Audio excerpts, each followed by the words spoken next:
Good morning, everyone.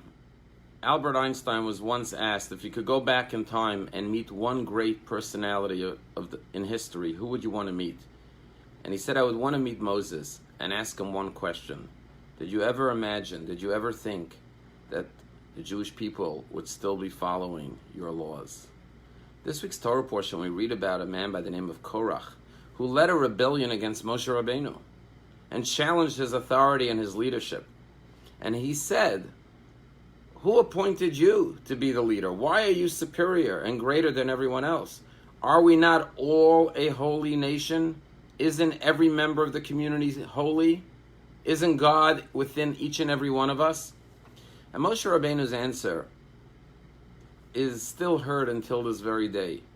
Just like the rebellion of Korach can still be heard till today. There are those who say, why do we have to be followers of the teachings and the traditions of Moses? Isn't every member of the community holy? Why can't we each follow our own inner godly voice? Why can't we just be universalists and be like everyone else? What makes one people different than the other? And Moses' response to Korach can be heard loud and clear till today as well. And Moses says, every one of us is unique and distinct. The Jewish people have their unique, distinctive calling. Just like every person has their unique, distinctive mission and purpose in life. Yes, we have to be unified, but that doesn't mean we have to have uniformity. There's Moses, the leader. There's Aaron, the priest. And you, members of Korach, are the Levites. You have your role.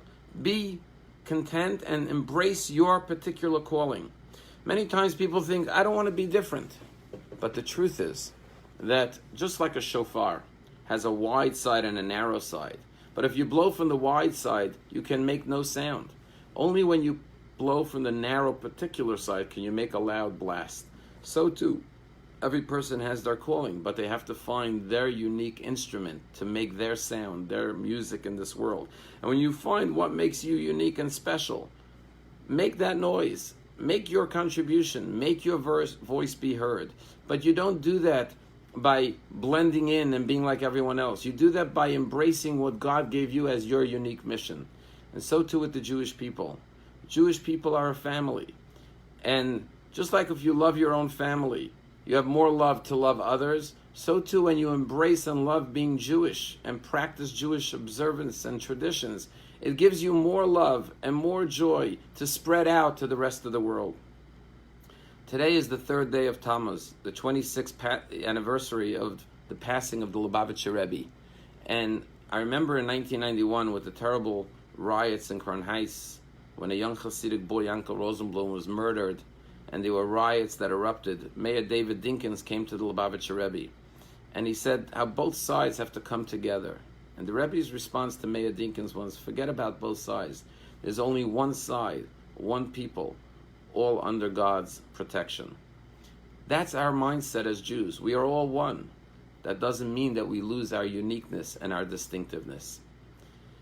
Rabbi Jonathan Sachs once said that the Rebbe began his leadership in 1950, just 5 years after the Holocaust, because the Rebbe was sent into the world to rebuild a shattered and broken Jewish people. Because, Rabbi Sachs said, as Hitler sought out every Jew with hatred, the Lubavitcher Rebbe sought out every single Jew with love. Let me tell you a story that happened with Rabbi Aaron Lipsker, the brother of our very own Sarich Workin. Rabbi Lipsker and his friend Shlomi Grossbaum in 1995 were rabbinical students, and they were traveling around the state of Florida visiting inmates on the holiday of Hanukkah to spread the light of Judaism and the teachings of Torah to Jewish inmates under the leadership of an organization called Aleph Institute, which today he happens to run the organization, an organization founded by the Rebbe in order to help Jews behind bars connect with their Jewish roots and their inner soul. And they were up in Daytona, traveling through a little hick town somewhere, the back roads of Daytona, leaving a prison, when they realized they had no gas in their tank. So they pulled up in this rural town in a gas station. When they finished pumping gas, a young man came out of the gas station, and he said, are you rabbis? They said, yeah. Are you Hasidic rabbis? He said, yeah. He said, do you mind coming with me for a minute? They had no idea what this man wants, but they followed him into the gas station. He took them to the back office. There was an older man sitting behind the desk, and the young man said, "Dad, the rabbis came to get you." They looked at this man, and the man looked at them, and he said to them in Yiddish, "Vemen Zenter," which in Yiddish means, "Who do you belong to? Where do you come from?" And they said, "Mizen and Lubavitches. We're a Chabad Hasidim, and we were sent here by the Lubavitcher Rebbe from Brooklyn, New York, to bring Yiddishkeit and the light of the menorah to the Jewish inmates who are in the darkest place in the world."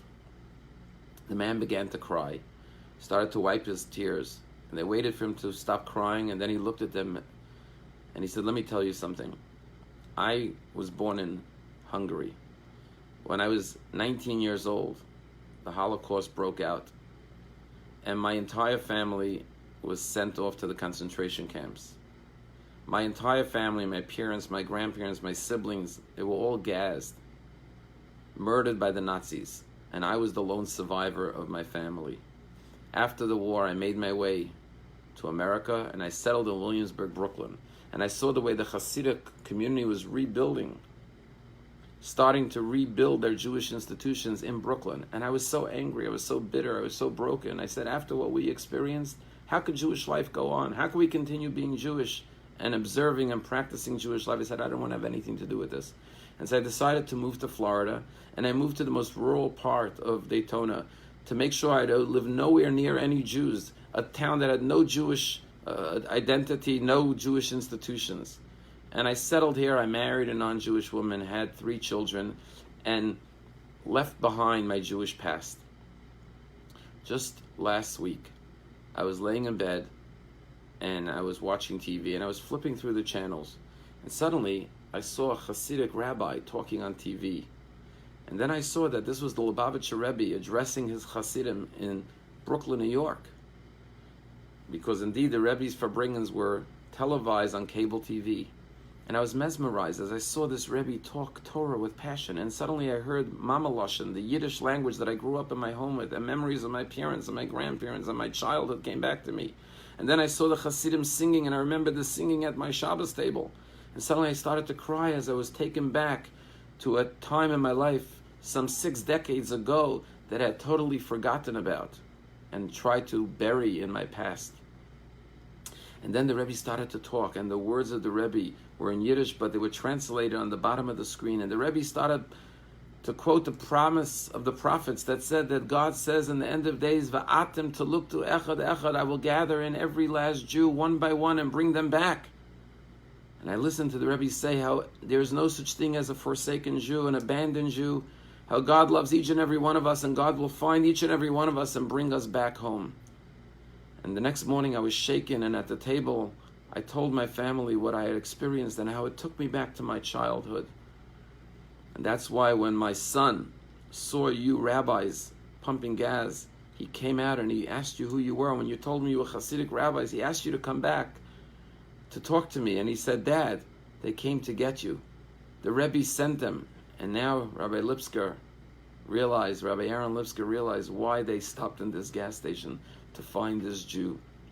They took out a menorah and they said to him, "Tonight is Hanukkah. Have you lit the menorah?" And he says, "I haven't lit the menorah in over 60 years. But in my childhood, I lit the menorah every holiday of Hanukkah with my family." And right there and then in this rural town in a gas station somewhere near Daytona, they set up the candles of the menorah. This man stood up, put a kippah on his head, and with tears recited the blessings from his childhood and lit the menorah. That's what the Rebbe was all about. He wanted to light up the menorah of the Jewish people, the menorah in the soul of every Jew. Today, on the 3rd day of Tammuz, as we remember the Rebbe and his legacy, let us embrace our Jewish identity. Let us realize that Korach was wrong, Moses was right. This Torah allows every person to be true to themselves, to shine and project their unique light. This Torah has withstood the test of time, and every generation has seen all of the persecution, the Holocaust, the pogroms, the inquisitions, and has defeated all of them and outlived all of them. Let us cling to this Torah because it's a Eitz Chaimi, it's a tree of life. And let us embrace one another and unite with one another and make sure that we never leave any Jew behind. Have a wonderful day.